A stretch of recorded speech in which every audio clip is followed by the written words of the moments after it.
Hello, हाय, नमस्ते, नमस्कार। My name is Shekhar.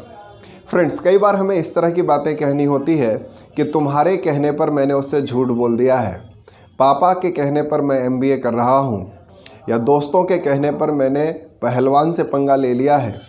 किसी के कहने पर का मतलब होता है उसके कमांड पर, उसके आदेश पर। किसी ने आपको कुछ करने के लिए कहा तो आपने वो काम किया है। इसके लिए इंग्लिश में क्या कहेंगे? इंग्लिश में इसके लिए हम कहेंगे एट द बिहेस्ट ऑफ के बाद उस व्यक्ति का जिक्र करेंगे और उसके बाद फिर हम पूरा सेंटेंस बोलेंगे। आइए इसके एग्जाम्पल्स लेते हैं। तुम्हारे कहने पर मैंने पहलवान से पंगा ले लिया है। At the behest of you I have fallen in mess with the wrestler. Fall in mess का मतलब है पंगे लेना और रेसलर मतलब होता है पहलवान। पापा के कहने पर वह एमबीए कर रहा है। At the behest of his father he is pursuing MBA. पढ़ाई में अगर हम कुछ करें तो उसके लिए हम परस्यू बोलते हैं। दोस्तों के कहने पर मैं पिकनिक पर जा रहा हूँ। Eight the behest of my friends I am going on picnic.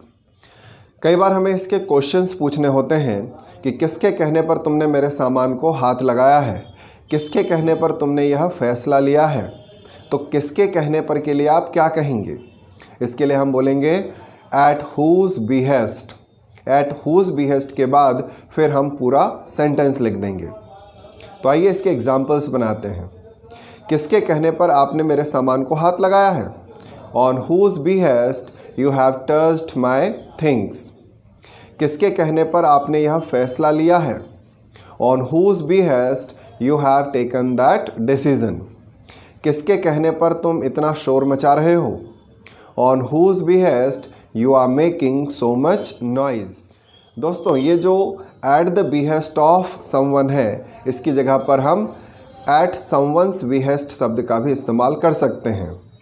उदाहरण के लिए at the behest of Ram हम कह सकते हैं at Ram's behest. At the behest of my father के लिए हम कह सकते हैं एट माई फादर्स बिहेस्ट। दोनों तरह से आप कह सकते हैं और दोनों तरह से कहने पर मीनिंग में किसी भी तरह का बदलाव नहीं होता है। आज की हमारी जो सेकंड स्ट्रक्चर है वो है ये बताने के लिए कि आप किसी काम को कर रहे हैं किसी और काम के बहाने।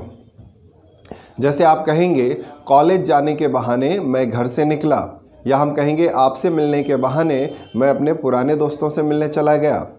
तो हम किसी काम को करने के लिए क्या बहाना बनाते हैं, क्या एक्सक्यूज़ बनाते हैं, क्या कारण बताते हैं, इसके लिए हम कौन सा फ्रेज़ यूज़ करेंगे? इसके लिए जो हम फ्रेज़ यूज़ करेंगे वो है on the pretext of. On the pretext of के बाद हम कोई नाउन या फिर जेरेंट यानी कि वर्ब की आईएनजी फॉर्म लिखेंगे और उसके बाद फिर हम पूरा सेंटेंस बना देंगे। आइए इसके भी कुछ एग्जाम्पल्स देखते हैं। कॉलेज जाने के बहाने मैं घर से निकला था। On the pretext of going to college I had left my home. खाना बनाने के बहाने उसने काम से छुट्टी ले ली। On the pretext of cooking food he has taken leave from the work. पढ़ाई करने के बहाने वह सो गया। On the pretext of doing study he slept. Group study करने के बहाने बच्चे अपने घर से निकल जाते हैं। On the pretext of group study kids leave their houses. Friends, उम्मीद करता हूं कि ये दोनों एडवांस स्ट्रक्चर्स आपको अच्छी तरह से समझ आ गई होगी, और अगर ये आपको समझ आ गई है तो एक सेंटेंस बनाइए और कमेंट बॉक्स में लिख दीजिए। और अगर आपको ये वीडियो पसंद आई है तो इसे लाइक करें, शेयर करें, और अगर आप हमारे चैनल के लिए नए हैं तो इसे सब्सक्राइब करना ना भूलिए। मैं इस तरह के और इंटरेस्टिंग वीडियोज़ आपके लिए लाता रहूँगा। Till then, have a nice day, bye bye.